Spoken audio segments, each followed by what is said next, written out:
안녕하십니까. 이 시간에는 사주팔자의 구성과 음양오행에 대해서 알아보기로 합니다. 먼저 사주팔자에 대해서 알아보면은 우리가 흔히 사주팔자라고 하는 거, 자, 사주팔자면은 자, 이렇게 사주팔자죠. 자, 이렇게 사주팔자. 자, 기둥이 4개고 글자가 8자라는 이야기입니다. 자, 그 기둥이라는 것이 자, 연주, 자, 이렇게 하나, 그 다음에 월주, 이렇게 하나, 일주, 시주, 이렇게 기둥이 4개라는 이야기고, 그 다음에 8글자라는 이야기는 각 기둥마다 자, 위에 것을 자, 이렇게 쭉 나눠 놓고 보면은 자, 위에 부분을 천간이라고 합니다. 자, 천간이라고 하고, 자, 밑에 부분을 지지라고 합니다. 지지. 각 기둥마다 천간이 하나고 지지가 하나. 이러니까 기둥마다 2자씩이죠. 그래서 한자, 2자, 3자, 4자, 5, 6, 7, 8자니까 기둥이 4개고 글자가 8자라서 사주팔자라고 합니다. 우리가 사주 보러 간다, 아니 팔자가 어떻다 하는 것이 바로 이 사주팔자에 해당한다는 이야기죠. 우리가 흔히 일반적으로 자신이 삶이 고달프거나 참 어려운 환경에 처하면은 참 사주 아니면 팔자가 사납다, 자, 이렇게 이야기들 하기도 하죠. 그만큼 우리나라에서 역학이나 명리학에 대한 뿌리가 깊다, 자, 이렇게 봐도 될 것 같습니다. 자, 이 사주팔자에서 자, 이 부분은 연주라고 하고, 자, 2번째는 월주, 3번째는 일주, 4번째 것은 시수인데, 이 연주 부분은 조상궁이라고 합니다. 자, 조상궁이라고 하고, 월주 부분은 부모궁 내지는 사회궁이라고 합니다.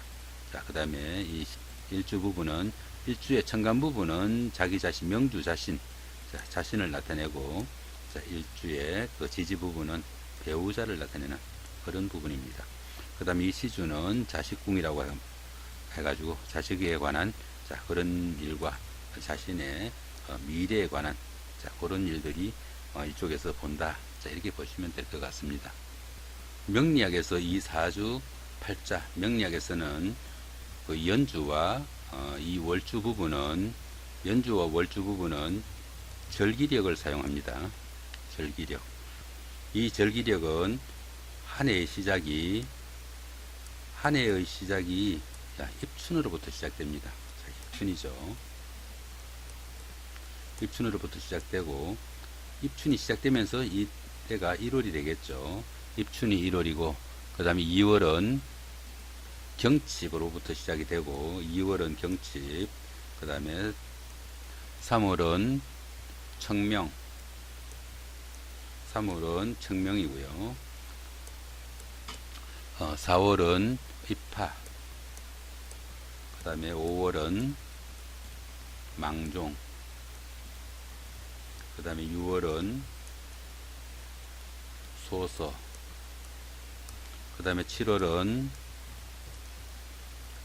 입추, 그 다음에 8월은 백로, 그 다음에 9월은 할로, 그 다음에 10월은 입동, 11월은 대설, 그 다음에 12월은 소한. 이렇게 절기가 바뀔 때마다 그 달이 시작된다는 이야기입니다. 외우실 때는 입경청, 그죠?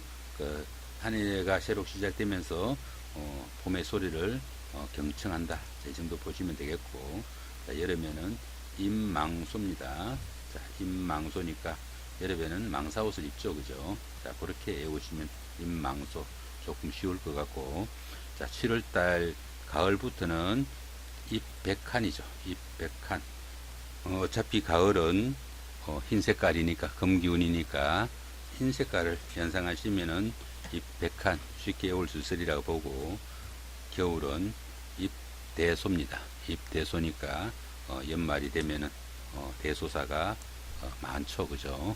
자, 연말에 많은 한 해 동안의 대소사를 생각한다, 이렇게 하면은 이 절기를 좀 더 쉽게 외울 수 있지 않을까 생각이 되죠. 자, 그렇게 보시기를 하고요. 이번에는 음양오행에 대해서 한번 알아보기로 합니다.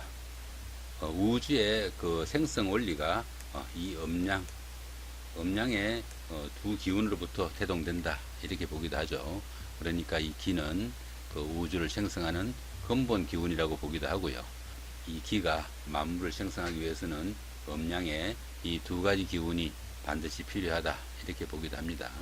세상의 모든 만물과 우주의 생성 원리는 이 음양으로부터 태동된다 이렇게 보기도 하죠.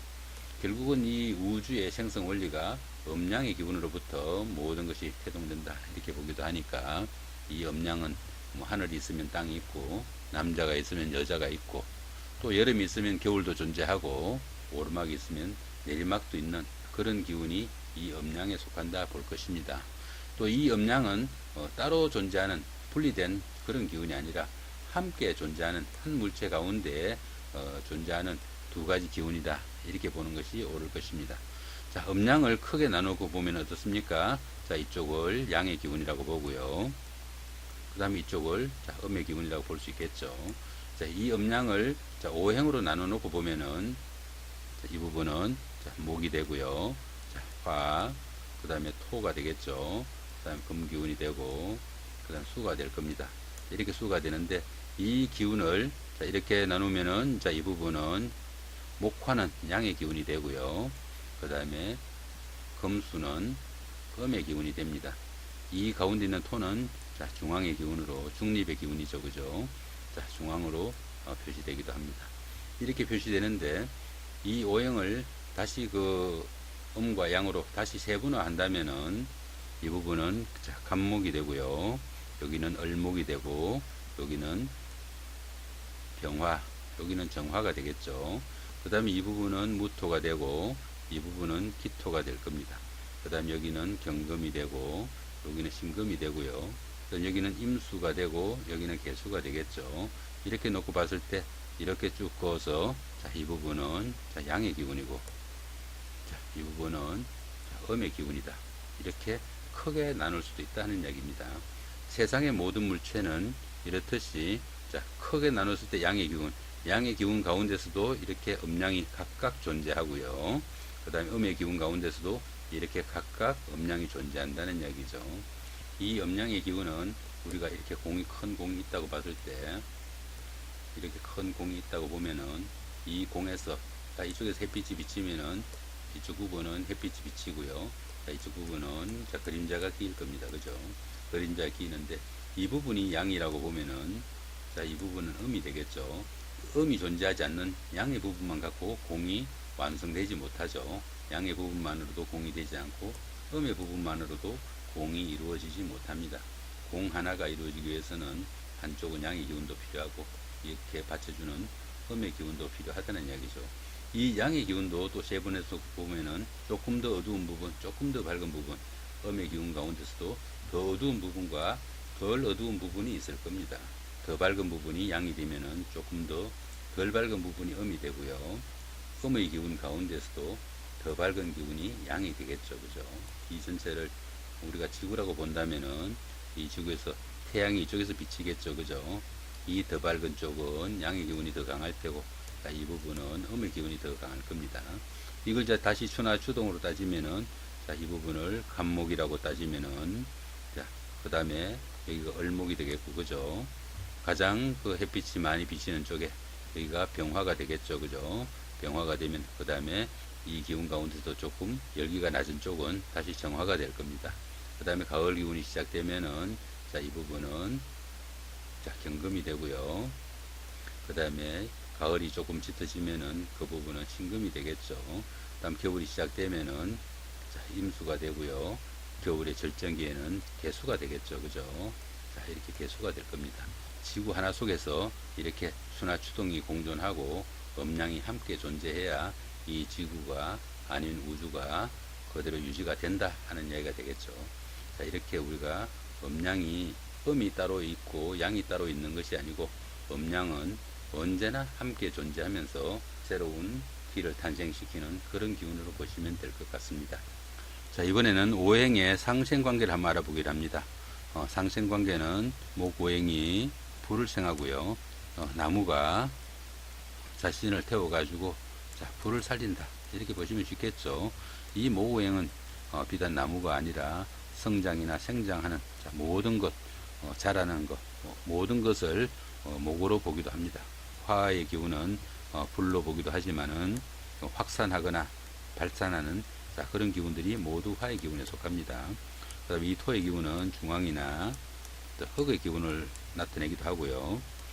금은 쇠나 바위 이런 것들도 의미하지만은 열매나 결실을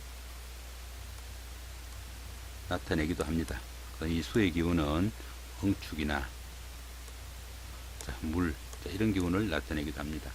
그렇다고 보면은 나무가 자신을 태워서 불을 살리고요. 불의 기운은 자신을 지펴서 흙을 비옥하게 하죠. 그죠? 그래서 서로 상생한다 이렇게 본다 이거죠. 그 다음에 토의 기운은 토에서 금을 생산하고요. 아니면 나무를 자라게 해서 열매를 맺게 한다 이렇게 보셔도 됩니다. 쇠의 기운에서 다시 물을 생성하고요.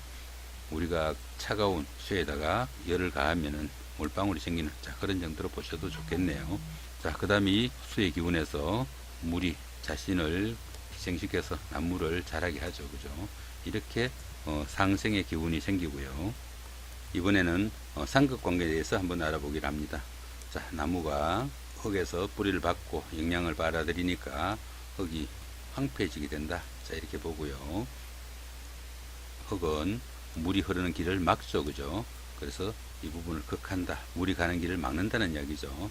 그 다음에 물은 어떻습니까? 불을 꺼트리죠. 그죠? 그렇게 또 극하게 되고, 또 불은 어떻습니까? 쇠를 녹인다. 이렇게 보시면은 이 불이 쇠를 다스리는 그런 경우가 극한다. 이렇게 보기도 합니다. 그 다음에 쇠는 나무나 그 목재를 톱이나 낫으로 자르죠. 그죠? 그래서 이 쇠가 나무를 극하는 그런 구조가 상극 구조가 됩니다. 극하는 구조가 되고요. 그 다음에 그 밖에 이 초록색 부분은 상생 구조가 되고, 별표 모양으로 서로 그어진 이 부분은 상극 관계가 됩니다. 서로 극하는 관계가 된다는 얘기죠. 이렇게 음양고행의 상생과 상극에 대해서 간단하게 한번 살펴봤고요. 여기서는 그 옷의 색깔에 따른 신분 관계를 한번 알아보기로 합니다. 우리나라 민족을 흔히 뭐라 그럽니까? 백이민족이라고 하죠. 그죠? 백이 흰 옷을 입는 민족이다 하는 이야기죠. 그래서 평화를 상징한다. 여러 가지 좋은 말들 많이 하지만은 사실 알고 보면은 그렇게 좋은 뜻이 아니라는 것을 알 수 있습니다. 한번 보시면은 여기서 평민은 흰 색깔을 입었습니다. 그 다음에 하급관리, 포졸이나 이런 하급관리들은 검정색을 입었고요. 정성이나 판서 이런 사람들은 청색 옷을 입었고요. 그 다음에 임금은 붉은색을 입었습니다. 중국의 황제는 황색 옷을 입었다고 합니다. 그래서 우리나라 조선 말기 고종이 황제로 등극하면서 우리나라도 노란색을 입었죠. 이렇게 되는데, 평민은 금 모양이죠. 그죠? 금은 수를 생합니다. 수를 받들기 위해서 모든 것을 바치고, 그 다음에 수오행은 목을 생하기 위해서, 목을 살리기 위해서 자기를 희생하는 겁니다. 또 목은 어떻습니까? 화를 살리기 위해서 자기를 희생하게 되고요. 이 화는 이 토에 모든 것을 바치는 이런 구조가 됩니다. 결국은 일반 평민이 포졸이나 이런 하급 관리들을 섬기게 되고요. 그 다음에 하급 관리는 고급 관리들을 섬기게 되고, 정성이나 판서 이런 사람들이 임금을 섬기면은 이 임금은 중국의 황제한테 모든 것을 충성을 맹세하는 이런 구조가 됩니다. 그렇다고 보면은 우리가 흔히 어떻습니까? 우리나라 백성들을 백이민족이다 해가지고 평화를 상징하고 깨끗한 걸 좋아한다 이런 게 아니고, 가장 천민의 상징인 흰색 옷을 입혔다는 얘기입니다. 그렇게 놓고 보면은 흰색 옷을 입은 우리 민족의 어떻게 보면은 그 입장도 그렇게 탐탁지 않다 이렇게 봐지기도 하죠. 우리 국민들이 항시 받들고 순종하고 이렇게 살다 보니까 우리 백성들이 어떻게 보면 그렇게 순종적이고 국가나 권력에 굽실거리는 그런 민족이 되었을지도 모릅니다. 일반 우리 국민들이, 제가 가장 이야기하는 것 중에 하나가 의사인데, 의사 같은 경우에는 직업입니다. 직업인데 병원에 가면 어떻습니까? 의사 선생님 꼬박꼬박 호칭하죠. 의사는 선생님이 아니고 의사님으로 끝나야죠. 그죠?